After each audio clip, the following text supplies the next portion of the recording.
네, 안녕하세요. 오늘도 여의도 성모병원에 나와 있습니다.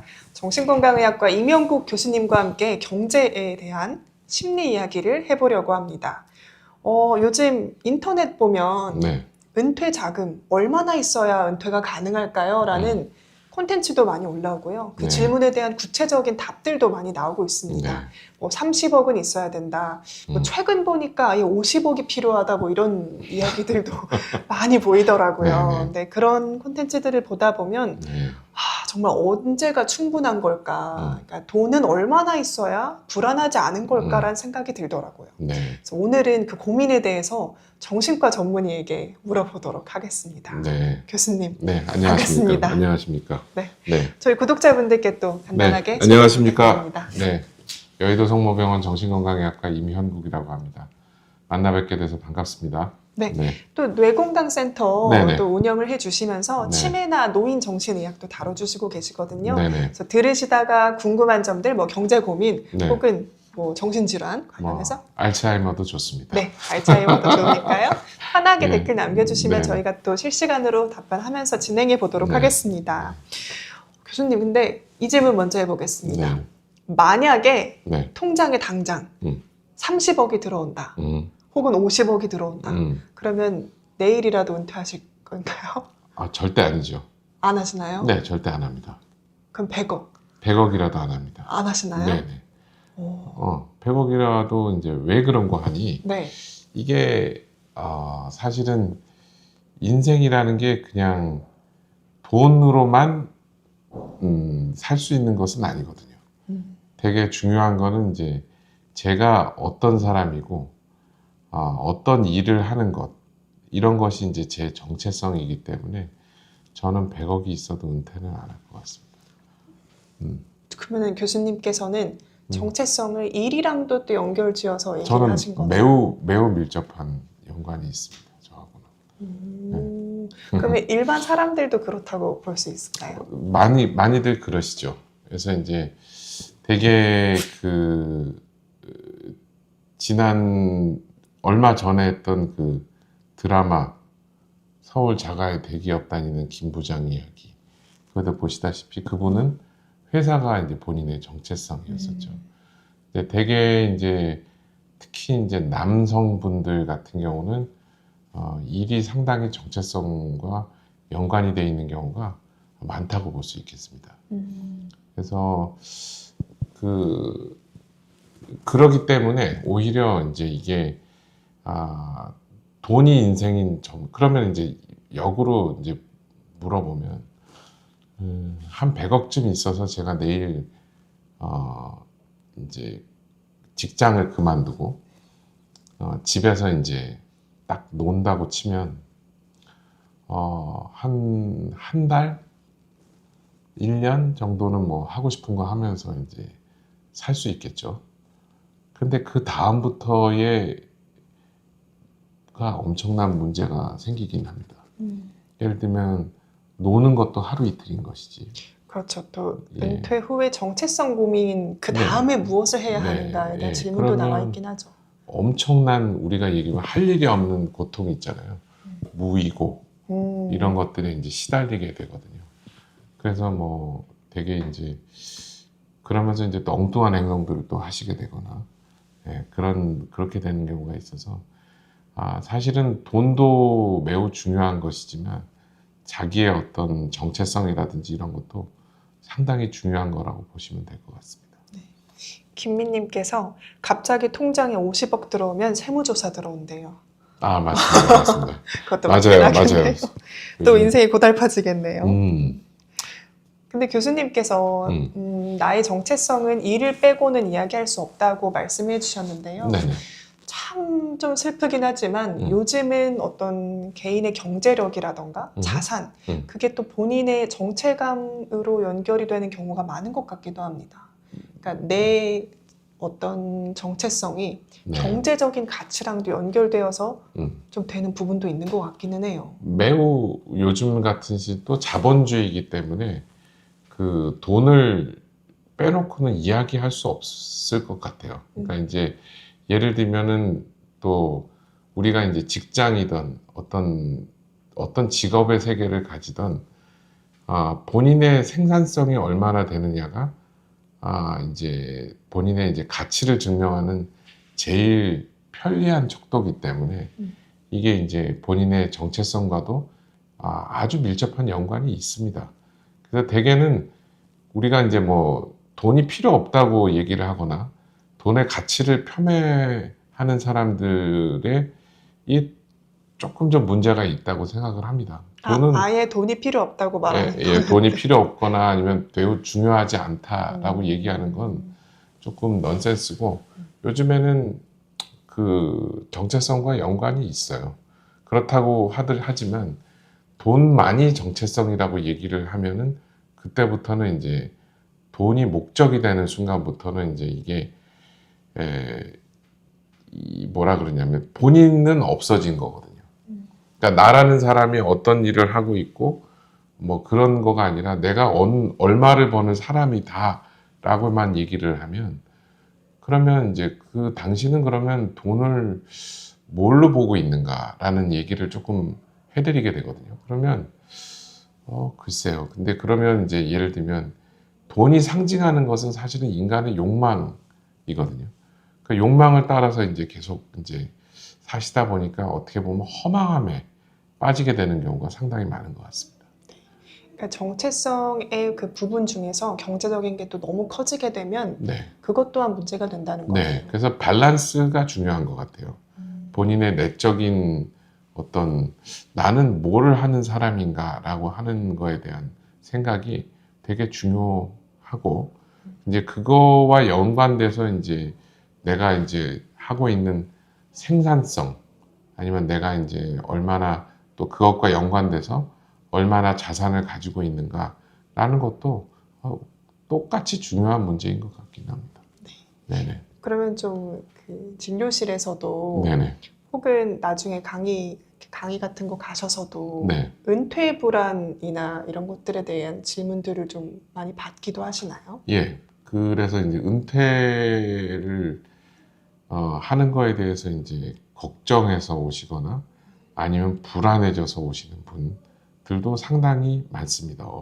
이제 대개는 은퇴의 시점을 어떻게 잡느냐의 문제이기도 하지만 은퇴를 갑작스럽게 하게 되는 경우도 상당히 많게 되죠. 예를 들면은 구조조정이라든가 아니면 뭐 정리해고 이런 문제 때문에 이제 갑작스럽게 은퇴를 맞으시는 분들도 있고 아니면은 뭐 이제 정말로 정년까지 일을 하다가 이제 그만두는 분들도 계시고 뭐 그래서 하지만 그 은퇴라는 거의 문제를 정작 사실은 본인들이 현역에 있을 때는 대비를 안 하셨던 분들이 상당히 좀 많아서 거기서 오는 불안감이 있는 것 같습니다.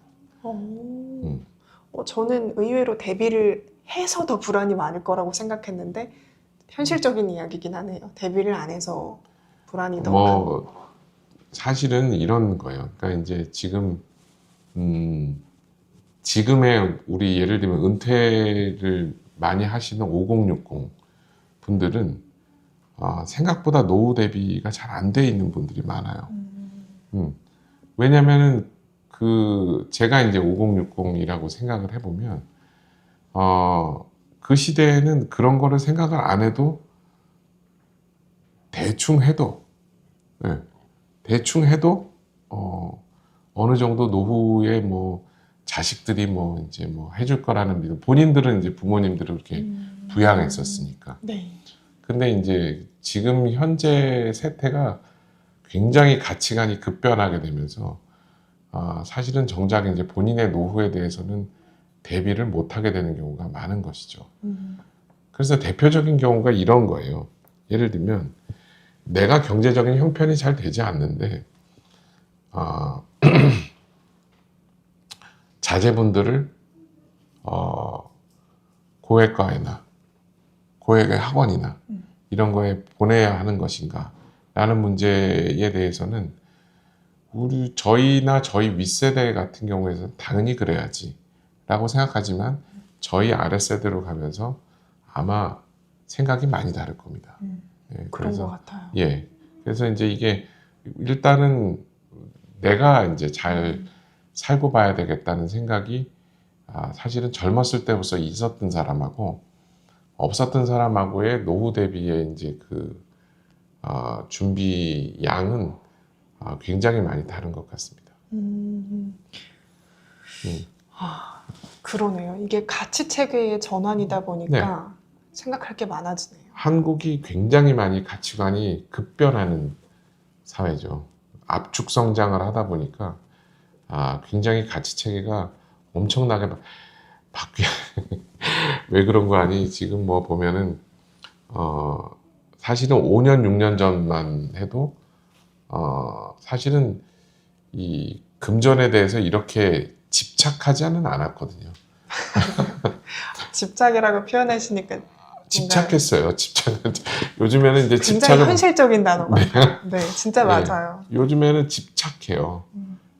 이제 그거의 원인이 여러 가지가 있겠지만 이게 저는 생각에는 우리가 이제 돈이 많이 풀리게 되면서 생기는 화폐 가치의 하락, 그것과 연관된 이제 자산 가격의 인플레이션과 상당히 많은 연관이 있지 않은가 생각을 하고 있습니다. 그러면서 또 내가 계획을 세우고 네. 그럴 기회들이 생긴 거잖아요. 네네. 은퇴하기 위해서 어느 네. 정도는 있어야겠다. 뭐 지금 나의 이런 임금 소득들을 어떤 식으로 이렇게 굴려야 될까? 뭐 이런 계획들을 세우다 보니까 저는 이게 내가 이걸 통제할 수 있다라는 그런 마음에서 나오는 현상이지 않을까 싶기도 했거든요. 맞습니다. 이런 구체적인 숫자들이. 상당히 현실적인 이야기예요. 예를 들면 30억이라고 치면은 우리가 은퇴를 하고 나서 뭐 예를 들면 50살에 은퇴를 한다 그래도 30년 산다 그러면 1년에 1억이거든요. 상당히 많은 돈이에요. 많은 돈이에요. 진짜로. 뭐 30억이라는 돈이 1년에 1억 정도, 건강 수명을 뭐 한 70대 중반, 뭐 이렇게 80세 이렇게 본다고 할 때 매년 1억을 쓸 수 있는 돈이거든요. 상당히 많은 돈이죠. 그러네요. 네. 그렇게까지 생각을 못했네요. 네. 그래서 30억이라는 돈이, 그리고 또 30억을 잊게 되면은 30억을 그냥 은행 통장에 넣어놓고 쏙쏙 빼지는 않지 않습니까? 돈을 또 굴리지 않습니까? 그럼 그 굴리는 돈을 가지고 그 돈이 돈을 만드는 현상이라고 생각해 보면 30억은 엄청난 돈이에요. 그러네요. 아니 이게 제가 그런 어떤 30억을 세분화해서 계획을 세우거든요. 그래서 뭐 갑자기 아플 때의 비상금, 또 뭐 자녀들 용돈, 뭐 갑작스러운 세금, 뭐 이런 것까지 다 계산을 해서 아마 그런 게 나왔는데 그걸 보면 되게 빠듯하게 느껴지는데 또 교수님께서 1년에 1억이다라고 하니까 세금 떼고 그러면 이제 그러네. 사람들은 이제 또 세금 떼고 그러면 남는 게 뭐 있느냐 뭐 얘기를 하고 하지만 그 순수한 현금 자산 30억은 엄청난 돈이죠. 그러게요. 그렇게 구체적으로 따지고 보면 그렇긴 한데 왜 이렇게 어떤 그 은퇴 후에 뭔가 내가 나약하고 할 수 있는 게 없다고 생각하는 그 미래는 불안하게만 느껴지는지는 잘 모르겠네요. 그러니까 사실은 불안하다고 느끼거나 이렇게 하는 것 중에 하나가 사실 우리 눈높이가 높기 때문입니다. 눈높이가 높죠. 사실 눈을 좀 낮춰서 적절하게 절약하고 살면 살 수 있어요. 그런데 우리가 대체적으로는 이게 뭐의 탓인지, 미디어의 탓인지, 뭐 아니면은 뭐 이제 우리가 흔히 얘기하는 SNS의 탓인지는 모르겠지만 대개는 은퇴하고의 삶을 탁 보면 이제 해외여행 좀 다니고. 맞아요. 1, 2년에 해외여행 한 번, 이게 있죠. 골프도 좀 치고, 막 이런 식의 삶을 원하시는 것 같은데, 그렇게 따지면 30억 모자라죠. 그래서 50억이 나오잖아요. 그러니까 그런 게 아니고, 그냥 대체적으로 그냥 좀 아끼면서 살고, 그 다음에 이제 또 그러다 보니까 또 요즘 또 뭐 아파트 얘기도 많이 나오고 합니다만 이 주거의 압박에서 조금만 자유로워지거나 하면 생각보다 이렇게 큰 돈을 들이지 않고도 이제 우리가 적절하게 이제 잘 준비해서 노후를 준비할 수 있는데, 사실은 제가 PD님도 생각을 하시겠지만 순자산 30억을 탁 만들어서 은퇴를 한다는 게 네. 내가 증여를 받거나 그러지 않는 한은 쉬운 금액은 아닌 것 같아요. 진짜 열심히 살아도 어려울 것 같아요. 네. 그러니까 뭔가 재테크를 열심히 한다거나 운이 네. 따르거나 네. 혹은 지금 얘기해 주신 것처럼 로또에 당첨된다거나 네. 그런 게 아니면 어떻게 임금 소득으로 네. 30억을 만들 수 있을지는 그러니까요. 네. 그러니까 이제 우리 같은 경우에는 그러니까 그런 30억을 생각을 한다고 생각을 하면 그거에 대한 플랜으로도 적절하게 젊어서부터 투자라든지 이런 거에 대한 이 본인의 관심과 그런 것들이 있어야 하는 것이 아닌가 싶습니다. 그거가 이제 노후 준비의 금전적인 면에서는 첫걸음이라고 생각을 하고 있거든요. 그러니까 꾸준히, 근데 이제 이런 투자라든지 이런 것도 제가 생각할 때나 뭐 저도 이제 뭐 그런 데 관심도 있고 해서 보면은 꾸준히 하는 사람들을 이길 수는 없는 것 같아요. 네, 근데 이제 대개는 어떻게 하느냐. 30억? 이러면서 이제 한 방을 노리죠. 한 방을 노리다가 대개는 이제 사기도 당하고 막 이렇게 하는 거이기 때문에 저는 조금 좀 돈을 보는 관점에 있어서도 조금 내가 가진 것이 조금 적을수록 더욱더 이제 어떻게 보면 좀 이성적으로 접근을 해야 되는 것이 아닌가라는 생각을 합니다. 그러면 좋은데 꼭 그렇게 잘 안 되잖아요. 그러니까 저희가 불확실성을 또 다루려고 한다 보니까 네네. 불안이 많이 커지고 네. 그러다 보면 좀 이제 김 부장님도 은퇴 자금을 네. 이렇게 잘못된 상가 사기를 당하신 것처럼 네. 합리적으로 생각이 잘 안 될 때도 안 있거든요. 되죠. 안 되죠. 그게 합리적으로 생각이 안 될 때를 저는 생각에는 제일 조심해야 될 때인 것 같습니다. 그분도 사실은 딱 보고 한 방을 노리잖아요. 근데 그것도 어쨌든 거기 처해 있는 사람에게는 합리적인 선택이거든요. 와, 이거는 내가 정말 잘 따져봤는데 이거면 된다. 그래서 이런 심리로 또 지금 빚을 내서 투자를 한다거나 네. 혹은 이제 네. 연끌해서 네. 주택을 구매한다거나 이런 것들도 어떻게 보면 1년 선상의 일들인 것 같은 네. 생각도 들어요.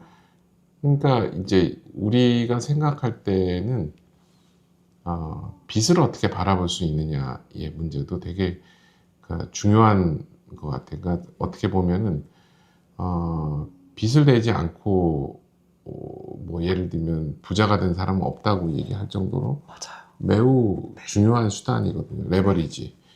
되게 중요한 수단이기 때문에 빚을 잘 이용하는 것도 근데 제가 보기에는 그것도 습관인 것 같아요. 그러니까 꾸준하게 빚을 내면서 자기가 감당할 만큼 네. 빚을 내면서 이제 이게 꾸준히 하나씩 굴려야지 레버리지를 해나가야 되는군요. 네. 이게 그냥 한 번에 그냥 이렇게.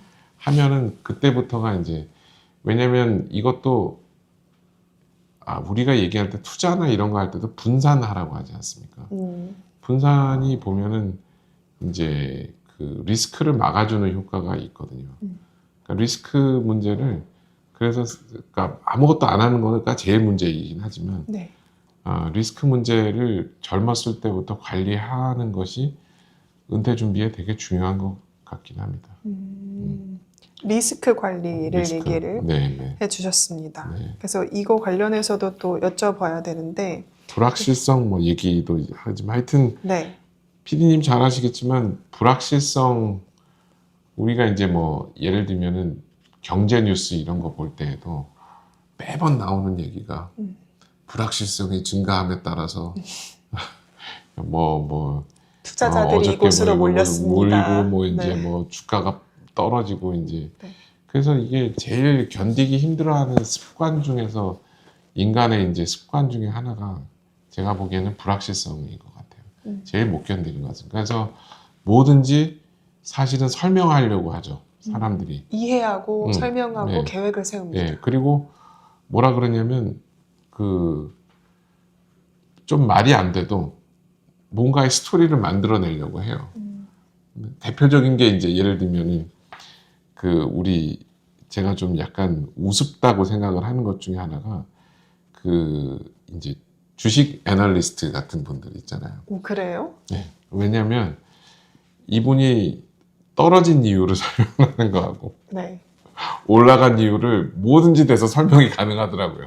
아. 이거는 이렇게 될 거고, 이제 그분들도 이제 클리셰들이 좀 있어가지고. 그러니까 미래를 예측해서 하는 게 아니고 네, 일어난 일들에 대한 이유를 찾는 거니까 네, 네, 그거는 사실상 어떤 말이든 가능하다라고 네, 보시는 거네요. 네. 그래서 그것도 뭐 보면은 이 마찬가지로, 그러니까 우리가 불확실성을 줄이려고 우리는 어떤 행동이든 한다는 것이죠. 그렇기 때문에 사실은 불안이라는 기제, 방어 기제라는 것도 어떻게 보면 우리가 조금 더 안전하고 위험을 조금 회피하고자 하는 사실은 인간의 이제 어떤 정신 작용이라고 보시면 될 것 같습니다. 그게 과도할 때가 문제이죠.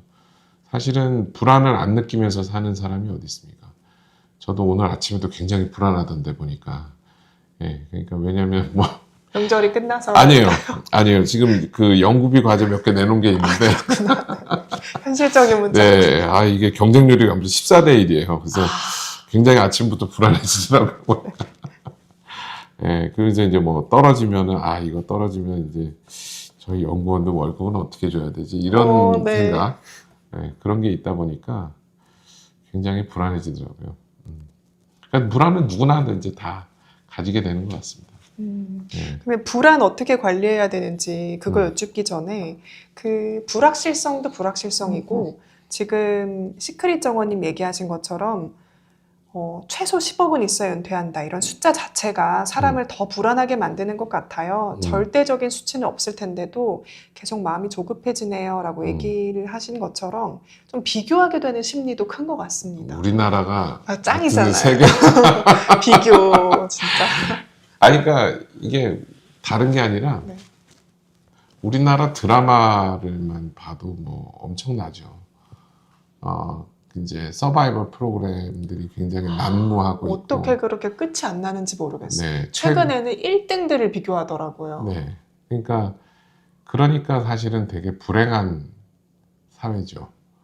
그러니까 이게 오징어 게임 같은 게 전 사회적으로 다 퍼져 있으니까 하다 요즘에는 제가 보니까 너무하다고 싶은 게 하다 무당들도 서바이벌 프로그램을 하고 있는 걸 보니까 신점도 서바이벌을. 그러니까 제가 하더라고요. 누가 더 잘 맞추냐. 그러니까요. 제가 이건 좀 심했다. 이게 이제 정말 그러니까 이게 그런 분위기가 팽배해 있으면 누구라도 불안해지고 행복해지지 않기 마련이죠.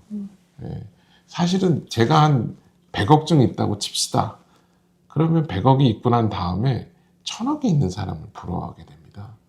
그러니까 우리가 인간의 만족이라는 게 얼마나 허망한 건가를 조금은 생각을 좀 해봐야 돼요. 그래서 돈을 바라보는 자기 자신의 어떤 관점이라든지 이런 것들을 조금은 생각을 좀 해봐야 되거든요. 그래서 PD님도 생각에 얼마쯤 있으면 행복하실 것 같아요? 근데 진짜로 교수님도 네. 그 연구원들 월급 어떻게 주자고 고민하셨잖아요. 네. 그러니까 그런 고민 안 하면 좀 행복하지 않을까 하는데 그건 아닌가요? 아니죠. 돈에 대한 고민을 안 하고 싶다. 안 할 수 없어요. 안 할 수 없나요? 안 할 수 없죠. 예를 들면 네. 이재용 회장님도 고민하십니다. 그거는 맞네요. 세금 고민, 세금 고민, 그리고 네. 그분이 짊어지고 있는 그 식구들의 생계가 몇 명이 있겠습니까? 그러네요. 또 그렇게 생각하니까. 그럼요. 뭐 다들 고민이 있죠. 근데 사실은 자본주의 사회이기 때문에 우리가 하는 고민의 그 근원을 따져보면은 한 90% 이상은 돈 문제예요. 네, 돈 문제예요. 돈이 굉장히 상징하고 있는 것들이 굉장히 크죠. 인간의 이제 뭐 예를 들면은 뭐 사회를 돌리는 힘이나 뭐 예를 들면 피 같은 것이기 때문에 네. 되게 중요한 수단이에요. 그래서 미리 조금 생각도 해야 되고. 근데 이게 이제 돈에만 몰두하는 거는 이제 계속 이제 오징어 게임 같이 하는 거하고 비슷하지 않겠는가라는 생각은 하게 됩니다. 네. 상민님께서 교수님은 평안한 얼굴이셔서 잘 되실 거라고 또 얘기 듣고 감사합니다. 네, 남겨주셨네요. 감사합니다. 네. 네. 저도 굉장히 어려워요. 그리고 우리나라가 비교 1순위인 나라다. 저는 주식으로 돈 좀 벌었는데도 더 넣을 걸. 그렇죠. 이런 또 생각에 불안해지고 네네. 누가 몇 억 벌었더라 하니까 또 그때도 더 넣을 걸. 그런 생각. 비교가 정말 끊이지 않는다라고 얘기를 해주시네요. 네. 근데 그러니까 되게 그런 마음이 하다가 이게 이제 자산 가격이 폭락은 아니고 이제 떨어지거나 그럴 때 그 불안감을 또 못 견디시거든요. 맞아요. 네. 네, 그러다 보면 이제 또 뭐 예를 들면 우리가 얘기하는 물타기 뭐 이런 거 하다가 그러다가 또 막 하면 그래서 이제 이 왜 주식이 개인 투자자가 돈을 잘 못 버는 것이 이 감정을 통제하지 못하기 때문이거든요. 맞아요.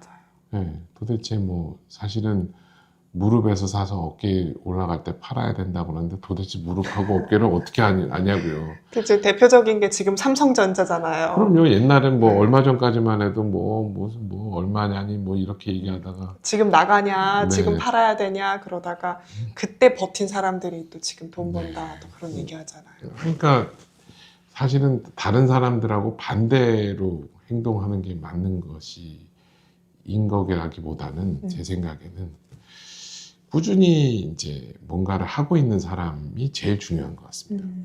그러니까 이 뭐 투자라든지 뭐 이런 것도 이제 꾸준히 한다는 것은 제 생각에는 근데 되게 중요한 게 뭐냐면 감정이 흔들리지 않는 거거든요. 꾸준히 한다는 것은. 예, 근데 대개는 투자든 뭐든 이제 되게 이제 불안감에서 우리가 얘기하는 추격 매수 그런 거 있을 때가 대개는 이거는 좀 아니지 않나 라는 생각이 좀 들고 그런 것 때문에 하면 자기 자신도 괴롭고 주변 사람도 괴롭고 이제 그런 문제가 있지 않겠는가 생각하고 있습니다. 네, 지금 어쨌든 그런 경제 불안을 다스리는 방법으로 꾸준한 거, 네. 꾸준하게 또 불안도 관리하는 거 중요하다라고 얘기를 해주셨거든요. 돈을 바라보는 태도가 더 중요한 것 같아요. 그리고. 돈을 바라보는 태도가. 예. 그러니까 내가 돈으로 뭘 할 것이냐. 네. 뭘 있어야 하면 그럼 도대체 당신은 얼마나 있어야 행복할 것인가 라는 거에 대해서 사실은 스스로 질문을 한번 해볼 필요는 있을 것 같아요. 나는 얼만큼 있으면 행복할까? 그러면 내가 생각하고 있는 행복이라는 거는 뭔가?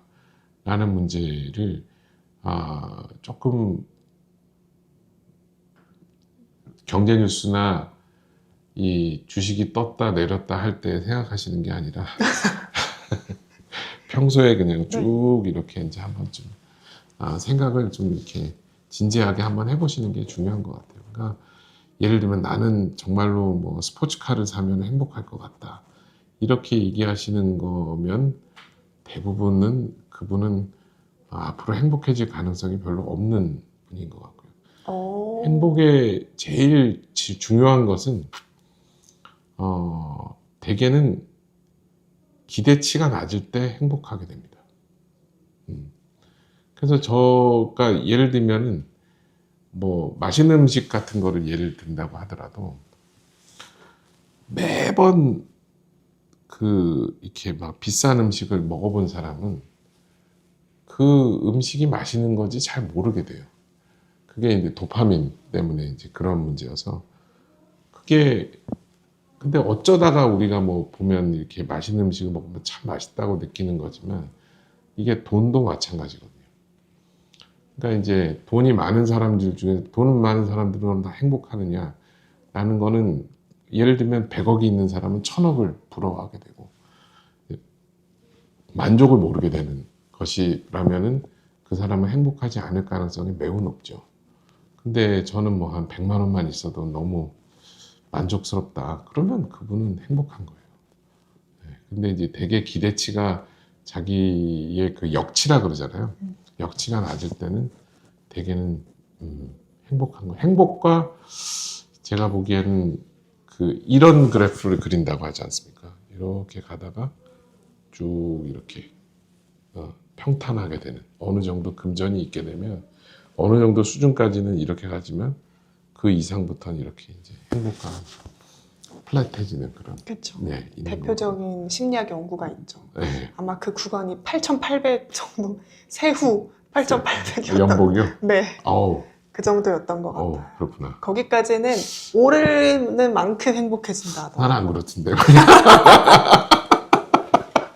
아, 이거 합산으로 저는 안 그렇던데. 빚도 아마 따져야 되나 봐요. 또 짊어지고 있는 책임과 이런 것도 다 따지다 보니까 맞아요.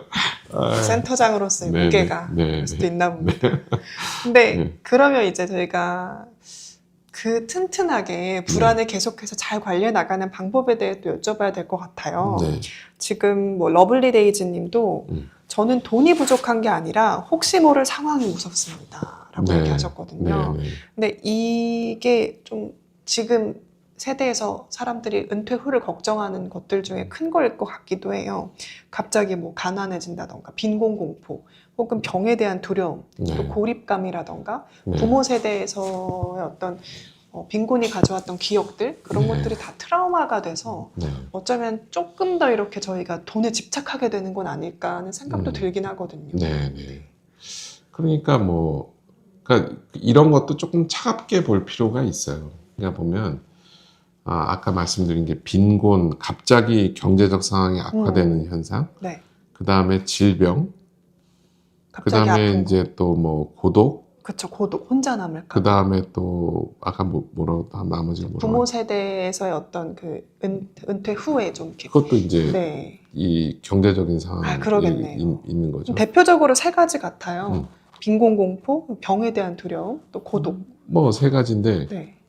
고독은 제가 보기에는 금전과 관련이 없는 문제인 것 같고요. 근데 또 이제 돈이 없으면 자식들이 안 찾아온다, 뭐 이런 불안도 있잖아요. 그럴 수 있죠. 네. 그럴 수 있죠. 그것도 따지고 본다 그러면 돈이 해결해 줄 수 있는 부분이 어느 정도 있을 수 있는 부분이지만 뭐 질병 문제도 그렇고 질병 문제도 그러니까 이제 이런 것들은 근데 되게 기본적인 근데 이제 예를 들면 이 첫 번째 빈곤의 공포라든지 이런 문제는 그래서 자기가 이런 거는 좀 대비는 해야 되지 않겠는가 싶습니다. 그렇죠. 이거는 대비해야지 노후에 본인이 이제 곤란하지 않게 되기 때문에 이 세 가지 정도는 조금 기본적인 거는 대비를 조금 하고 계셔야 하는 거죠. 근데 이거 세 가지를 하려고 하다 보면은 생각보다 젊어서는 좀 빠듯하게 살아야 돼요. 빠듯하게 살아셔야 되고 이제 그런 문제를 조금은 대비를 하셔야 되기 때문에 저는 사실은 우리나라의 미래를 위해서는 네. 이런 걸 좀 젊어서부터 세대들이 많이 해야 된다. 이제 그 자녀에 대한 그 과도한 사교육 말고 사교육이나 이런 거는 좀 이제 지양하시고 본인의 노후에 대해서 조금 대비를 하는 게 좋지 않겠는가. 꽤 싶습니다. 현실적이네. 예. 왜 그러냐면 우리가 노인 자살을 하고 있는 거에 대표적인 원인이 이것과 일치합니다. 첫 번째가 자기의 병이에요. 네. 두 번째가 자산, 세 번째가 관계입니다. 세 가지가 동일하네요. 완전 네. 그 적이에요. 그래서 뭐 이게 관계 때문에 자살을 하시는 경우는 상당히 이제 좀 세 번째 밑으로 떨어지고 가장 큰 거는 본인의 질병과 그 다음에 두 번째가 이 자기의 자산 문제가 상당히 역할을 많이 하고 있어요. 그러니까 어떻게 보면 노인의 행복감, 은퇴하고의 행복감은 이 세 가지하고 연관이 있을 수 있다 볼 수 있습니다. 근데 이제 중요한 거는 이것만 있다고 본인이 행복해지느냐라는 거는 아니죠. 근데 이제 이거를 어떻게 바라보느냐의 문제. 그러니까 이것 때문에 이거에 매여 가지고 자기 인생을 갖다 이거 대비하느냐고 그냥 다 써버리시면 그 다음부터 자기는 어디 있는 겁니까? 뭐 예를 들면은 뭐 나는 누구이고 이런 문제에 대해서도 생각은 해봐야죠. 그렇게 생각하면 좀 더 행복해지나요? 그걸 알게 되면? 그거가 없는 것보다는 좀 행복해지지 않을까 싶습니다. 없는 것보다는 그렇죠. 행복해지지 않을까. 그리고 행복은 기대치를 낮추는 게 최고예요. 네, 네, 그럼요. 그렇죠. 기대치를 낮추는 행복은 뭐 다른 것보다는 자기 자신을 알면 기대치가 좀 낮아지죠. 자기의 예를 들면은 어떻게 보면 실력과 이런 것들이 좀 객관적으로 담보가 되면 조금 자기의 기대치가 좀 낮아질 수 있거든요. 자기의 삶에 만족할 수 있게 되고. 네. 근데 대부분 그렇지 않죠. 딱 보면 옆에 뭐 예를 들면은 옆에 뭐 길동이가 갑자기 나하고 비슷한 사람인 줄 알았는데 갑자기 뭐 강남 아파트를 샀다더라. 뭐 이렇게 하면 그때부터의 그 자기의 불안감이란 거는 말도 못하는 거예요. 그러니까 오히려 뭐 예를 들면 뭐 워렌 버핏이나 뭐 이런 뭐 일론 머스크가 돈을 많이 벌었다는 거에 대한 아무런 반응이 없는데요. 예를 들면 옆집에 또는 내 직장 동료라든지 이런 비슷하게 같은 사람이 갑자기 부자가 된다 이런 얘기를 들으면 그때부터의 초조감은 말할 수가 없습니다. 그게 인간의 심리 본성 아닌가 싶습니다. 그럼 그때는 좀 어떻게 마음을 관리하라고 조언을 해주고 싶으세요? 어쩔 수 없어요. 그냥 어쩔 수 없나요? 어쩔 수 없는 거예요. 그러니까 이제 네.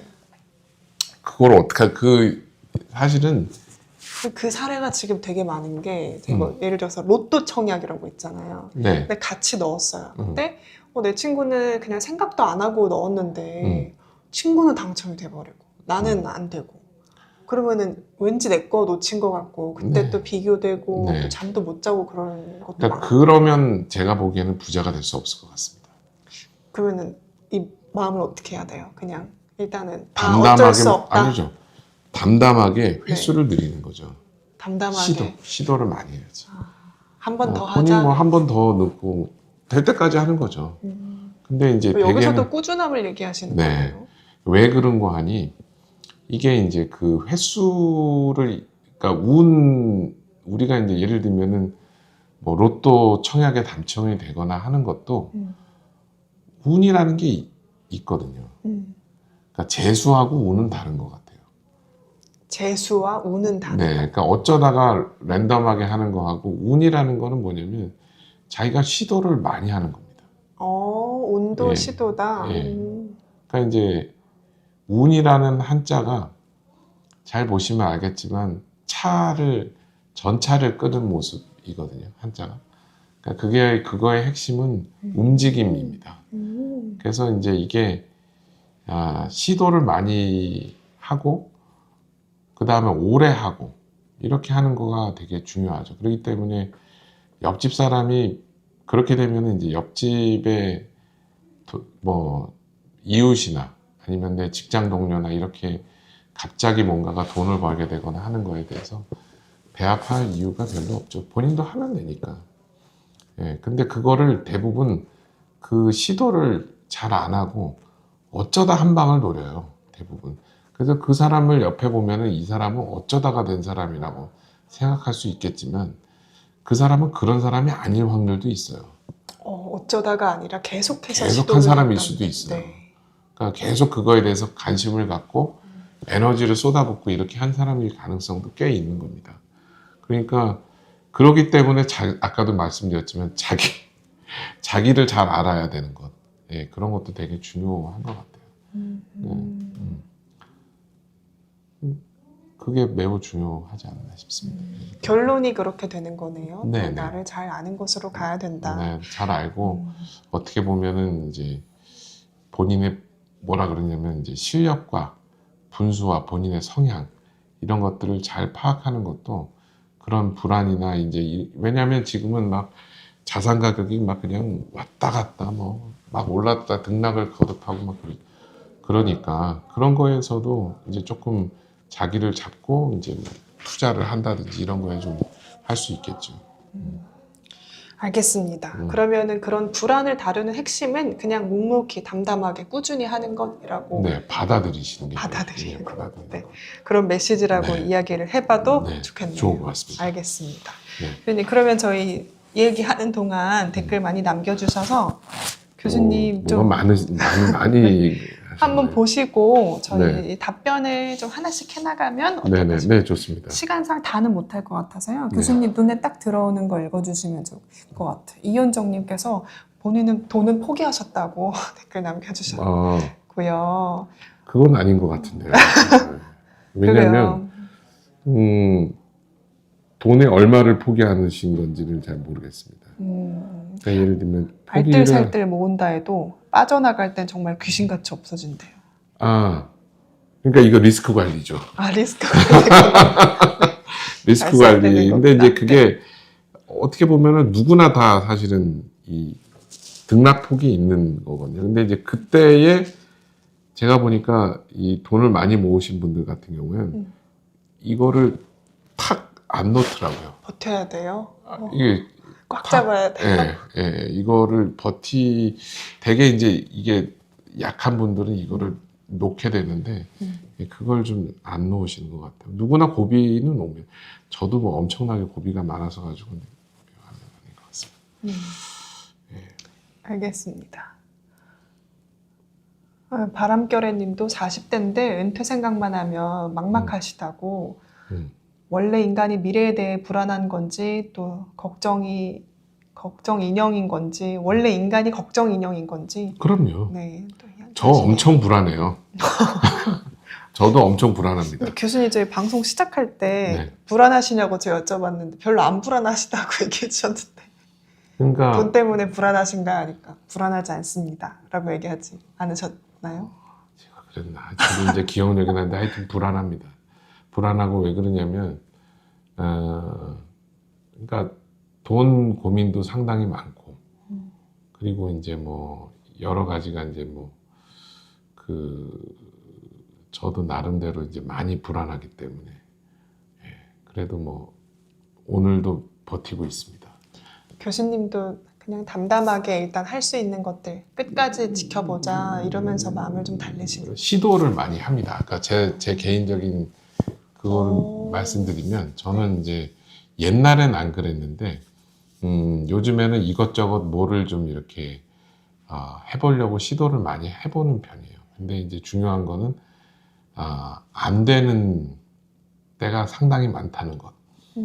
그러다가 어쩌다가 이제 이게 보면 또 터지는 경우도 있고 그렇기 때문에 어쩔 수가 없어요. 어쩔 수가 없고 저도 뭐 투자를 좀 잘못해가지고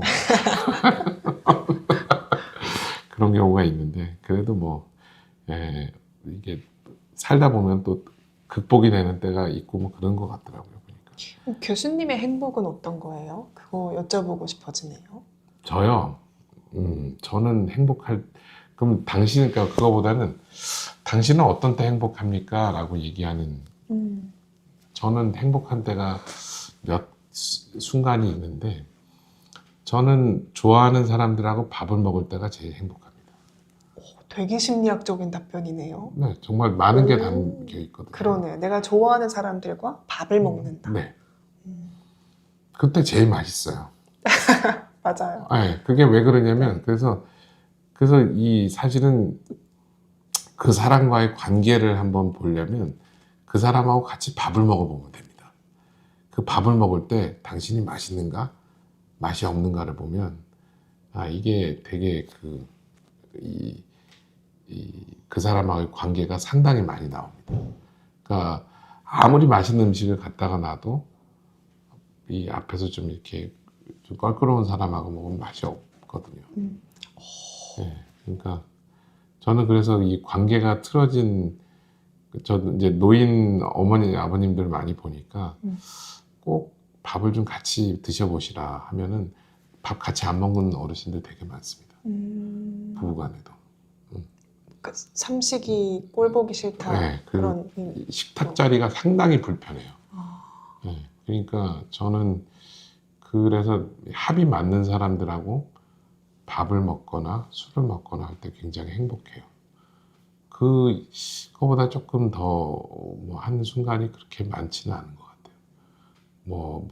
제가 무슨 돈을 많이 벌거나 그런 것보다도 이런 때가 좀 행복하지 않겠는가. 네, 저는 그렇게 저는 그때가 제일 행복합니다. 알겠습니다. 네. 이 얘기 나올 줄 알았어요. 또 이제 시간이 얼마 안 남아서 네. 하나 정도 네. 교수님 읽어주셔도 좋을 것 같아요. 한번 눈에 뭐가 내리셔도 있을까? 되고요. 동동이님 볼까요? 퇴직금을 받으면 갑자기 큰 돈이 생기잖아요. 그 돈을 지키지 못할까봐 벌써부터 불안합니다. 뉴스 보면 퇴직금 은퇴자들 사연도 너무 큰 돈을 갑자기 만지게 되면 어떨까 너무 걱정됩니다. 동동이님 사연이 또 주변에서 쉽게 보이는 사연이기도 하죠. 김 부장님.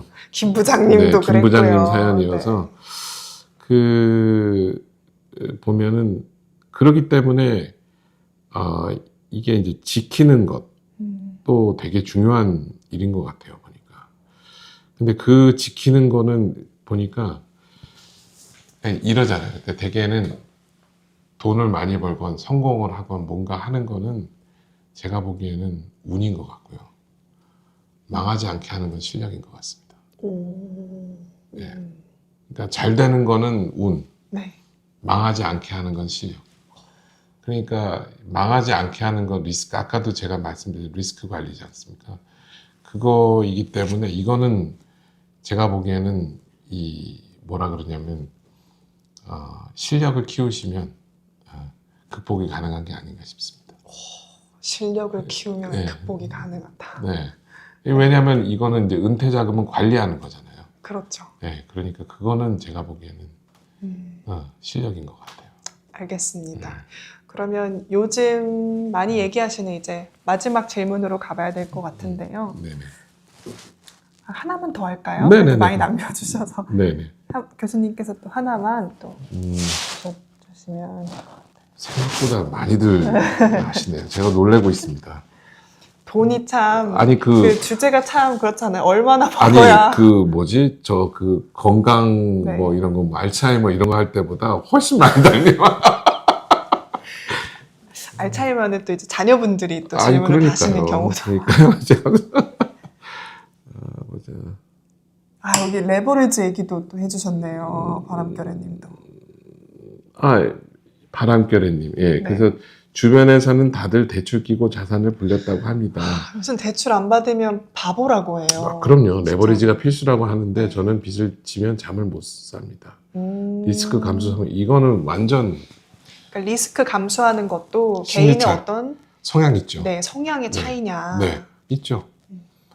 그러니까 예를 들면은 참을성이 강한 사람, 그러니까 예를 들면 잘 버티는 사람이 있죠. 그것도 이제 심리 차이가 있습니다. 그래서 뭐 제가 농담이고 한 거지만 MBTI 네. 별로 네. 돈을 잘 벌 수 있는 MBTI들이 있다고 해요. 그 교수님이 말씀하시는 거예요? 아니면 실제로 그런 아니 MBTI가 뭐 이렇게 있나요? 또 그런 왜냐면 성향들을 보면은 네. 예를 들면 자산가들의 성향이나 이런 거를 이 MBTI를 이제 확률을 보고 하는 사람들 보면은 왠지 ESTJ? yes, right. 오케이. 맞아요? 1등. 1등이에요. 그러니까 T. 현실적이고 T. 이렇게 냉철하고 우리 얘기하는 완전히 그러네요. T. 차가운 뇌로 네. 또 계획을 세울 네. 수 있는 사람. 예, 그런 분들이 이제 대개는 그렇죠. 그러니까 아까 우리 시청자님 바람결애님 같은 경우도 이제 이게 불안감이 있는 거예요. 빚을 지면 잠을 못 자는 것도. 그래서 이것도 우리 이제 조금 뭐 이쪽 용어로 보면 탈감작이라 그러거든요. 탈감작. 네, 영어로 desensitization. 그러니까 이 얘기는 뭐냐면 그러니까 이 노출을 많이 해가지고 둔감하게 만드는. 그러니까 이것도 횟수를 늘리는 거네요. 둔감하게 만드니까 빚을 많이 주고 리스크 하다 보면은 이제 크게 이제 저희가 돼서. 이제 뭐 몇백만 원쯤에 뭐 이렇게 그럼요. 되는 거네요. 예. 그래서 이제 이게 뭐냐면 무덤덤해지셔야 되는 거가 아닌가 싶습니다. 여기서 탈감작이 나올 줄은 몰랐어요. 빚에 대한 탈감작. 탈감작이 좀 있어야 된다. 현대적인 조언이었습니다. 그러니까 오케이. 네, 알겠습니다. 네, 그러면은 마지막으로 이 질문 드려보고 마무리하겠습니다. 얼마나 벌어야 은퇴할 수 있을까요? 라는 질문을 하곤 하는데 교수님께서 이 질문 말고 조금 더 본질적인 이러한 질문을 던져보면 어떨까 하면 어떤 질문을 던져보면 좋을까요? 지금 이 방송 시청하시는 분들께서. 그러니까 저는 앞서도 이야기했지만 그 얼마가 있어야 행복할 것 같습니까를 한 번쯤은 스스로에게 물어보시는 게 좋을 것 같아요. 실제로 한번 진지하게 고민해봐라. 네. 실제로 돈이 없어도 이제 저기 하지만 많으면 많을수록 좋다 이런 거는 조금 비현실적인 것 같고 그러니까 얼마나 있으면 내가 행복할 것인가. 그러면 또 두 번째는 내가 행복한 때하고 돈이 많을 때하고 연관도 있지만 연관이 없는 때는 또 언제인가. 이런 문제에도 한번 같이 좀 스스로 고민을 조금 같이 해보면 좋을 것 같아요. 제가 맨날 저한테 하는 질문입니다. 그게. 얼마를 벌어야 정말 행복할까? 저도 되게 스스로한테 많이 하고 있는 질문이기도 해서. 네. 이게 굉장히 어떤 객관적인 질문인 거네요. 네네. 그러니까 다소 좀 자극적인 질문이라고 생각했는데 의외로 한 번쯤은 꼭 진지하게 고민해봐야 할 질문이다. 라고 정신과 선생님도 이렇게 얘기를 해주셨네요. 네, 좋습니다. 알겠습니다. 오늘 이렇게 여의도 성모병원 정신건강의학과 이명국 교수님과 함께 얼마를 벌어야 내가 행복하게 지낼 수 있을지 진지하게 고민을 해보는 시간이었습니다. 시청자분들께도 즐거운 시간 되셨으면 좋겠네요. 저희 그러면 오늘 방송은 여기서 마무리하도록 하겠습니다. 네. 긴 시간 동안 시청해주셔서 고맙습니다. 교수님 감사합니다. 감사합니다. 감사합니다.